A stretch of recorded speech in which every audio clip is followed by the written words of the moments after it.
प्रधानमन्त्रीको पद पनि केही पनि मेरो बुवाले अंश दिनुभएको होइन, नेपाली जनताले दिए हो।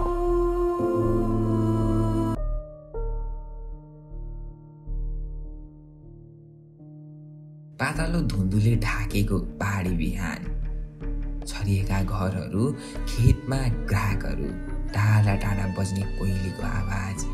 यस्तै परिवेशमा जन्मेका एउटा केटोले कहिले कल्पना गरेको थिएन एक दिन देशका सबैभन्दा शक्तिशाली व्यक्ति बन्छु भनेर।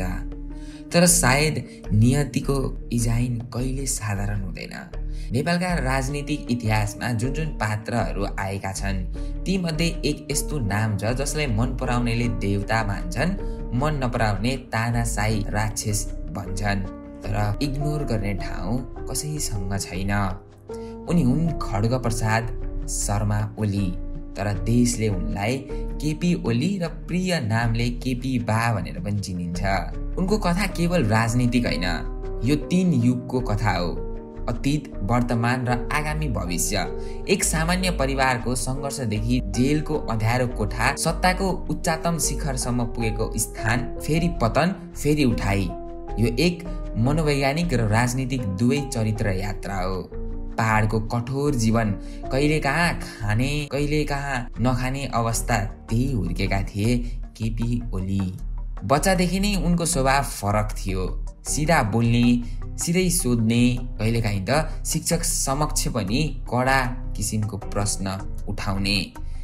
थोरै बाल्यकालसँग मात्रै देखिन्छ यति दृढता। गाउँलेहरू भन्दै थाक्थे, यो केटो ठुलो कुरा गर्छ, जिद्दी छ, एक दिन नेता नै बन्छ कि क्या हो। जिद्दी यो शब्द जीवनभर ओलीको पहिचानकै एउटा हिस्सा बन्यो। नेपालमा त्यो समय राजनीतिक खेलेर होइन, राजनीतिकले खेलेर मानिसलाई जेल पुर्याउने समय थियो। ओली किशोर नै थिए जब उनी भूमिगत राजनीतिमा सक्रिय भए। सत्ता विरुद्ध बोल्नु भनेको जसले सुन्छ उसले सजाय दिने समय थियो।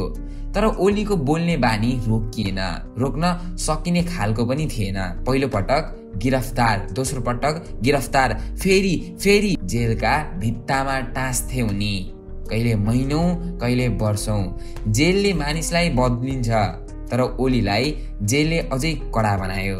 उनी भित्रभित्रै बन्दुक जस्तै तीखो सोचवाला मानिस बने। नीति उनका लागि त्यो एउटा केवल शब्द थिएन, जेलका अँध्यारो पर्खालमा चिच्याउँदै बनेको दर्शन थियो। कैदले उनी भित्र एक प्रकारको निडरता पैदा गर्यो। उनी अब बोल्दिन भनेर थकाउन खोज्नेहरूसँग डर मान्ने मान्छे रहेनन्। जेलबाट निस्केपछि ओलीले राजनीति केवल गरेनन्, राजनीतिलाई नयाँ शैली दिए। अपन्तापूर्ण, व्यङ्ग्यात्मक, धारे धारा टोक्ने, कहिलेकाहीँ हँसाउने, कहिलेकाहीँ क्रोध दिलाउने, यो उनको सिग्नेचर स्टाइल बन्यो। उनी जब भाषण दिन्थे मानिसहरूको बस रोकिन्थ्यो। उनको एक लाइन अर्को दिनको समाचारको हेडलाइन बन्थ्यो। लोकप्रियता बढ्दै गयो। समर्थकहरूले उनलाई बलियो नेता मान्न थाले। आलोचकहरूले भन्ने भनिरहे, ओली खतरनाक आत्मविश्वास छन्, अति बोल्छन्, सत्ता आएपछि यिनै देशलाई हल्लाउँछन्। र उनी सही थिए, किनकि त्यो समय टाढै थिएन। ओली प्रधानमन्त्री बने र उनको नेतृत्व सुरु भयो एउटा ओली एराका रूपमा। यो समय नेपालका लागि रोलर कोस्टर जस्तै थियो। ओली समर्थकहरूले भने यो मानिस भिस्नेरी छ, निर्णय गर्छ, डराउँदैन, देशलाई अगाडि लैजान्छ।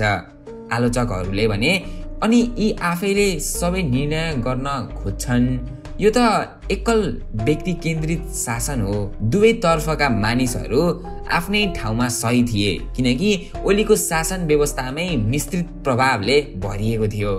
ठुला ठुला योजना, भिडन्तपूर्ण निर्णय, वीर बलिद भाषण र राजनीतिक इतिहासमै रहिरहने विवादहरू। ओलीका वाक्यले देश बन्ने होइन, देश हल्लिन्थ्यो। उनका भाषणले संसद तात्थ्यो। उनको सन्देशले सामाजिक सञ्जाल हिरो भिलेनको बहस चल्थ्यो। ओलीका लागि सत्ता केवल कुर्सी थिएन, यो एउटा मिसन अफ प्रुफ थियो। राजनीतिमा यस्तो पनि समय आयो उनी सत्ताबाट गिरे, उनलाई आलोचनाले घेरियो, उनको निर्णयप्रति असहमति उच्चात्मक स्तरमा पुग्यो।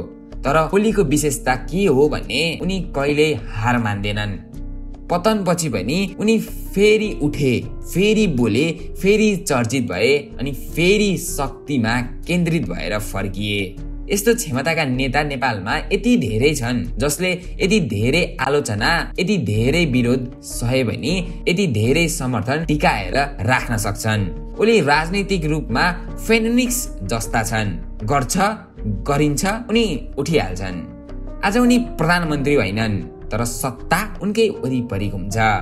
देशको राजनीतिक सीमाकरण उनले बनाउँछन् वा भत्काउँछन्। उनका शब्द अझै हेडलाइन हुन्छन्, उनका वाक्य अझै टिकटक क्लिप बन्छन्, उनका भाषण अझै भिड तात्तिन्छ। ओलीलाई मन पराउने होस् या नमन पराउने, नेपालमा राजनीतिलाई ट्रेन्डिङ राख्ने मुख्य नाम यिनै हुन्। उनको प्रभाव सत्तामा हुँदा भन्दा पनि कहिलेकाहीँ एमएमसीको बाहिर बसेर अझै बलियो देखिन्छ। विश्लेषकहरू भन्छन् नेपालमा कुनै नेता खत्तम हुँदैन जबसम्म जनता उनीबारे कुरा गरिरहेकै हुन्छन्। ओलीको केही वर्ष अघिको प्रभाव हेर्दा उनको कथा समाप्त भएको छैन, अझै धेरै अध्याय बाँकी छन्। के उनी फेरि प्रधानमन्त्री बन्न सक्छन् त भन्ने प्रश्न आयो भने हो, परिस्थितिले भने सम्भावना असम्भव होइन, सम्भव बनाउँछ। के उनी चाहेर राजनीतिबाट टाढा बस्छन्? सायद यो कहिले नि हुँदैन। के उनी अझै आगो लाउने भाषण, चर्चामा आउने वाक्य, विरोध र समर्थक दुवै उत्पन्न गर्ने काम गर्न रोकिन्छन्? उत्तर फेरि होइन। ओलीको कथा इन्डमा होइन पजमा जस्तो छ। फेरि प्ले कसरी थालिन्छ त्यो राजनीतिले देखाइदिन्छ। केपी शर्मा ओली एक यस्तो व्यक्ति जिन्दगीभर पोलराइजिङ रहे, तर पोलराइजिङ हुनु भनेको महत्त्वपूर्ण हुनु पनि हो। प्रशासकहरूका लागि उनी देशका लागि काम गर्न सक्ने इमान्दार नेता, आलोचकहरूका लागि उनी अत्याधिक आत्मविश्वास, विवादास्पद व्यक्तित्व, तर इतिहासका लागि उनी नेपालको राजनीतिक कथामा हटाउन नसकेको एक प्रखर अध्याय। ओलीको यात्रा अझै समाप्त छैन र यदि नेपालमा राजनीति यही तर लतार र द्वन्द्वमै चलिरह्यो भने ओली जस्ता पात्रहरू कहिल्यै पर्दाभित्र हराउँदैनन्। उनीहरू फेरि उठ्छन्, फेरि बोल्छन्, फेरि देशको राजनीतिक इलाकामा तरङ्ग ल्याइदिन्छन्। उनको कथा अझै बगिरहेछ र नेपाल सुन्दैछ, चाहे स्वीकारेर चाहे झस्काएर।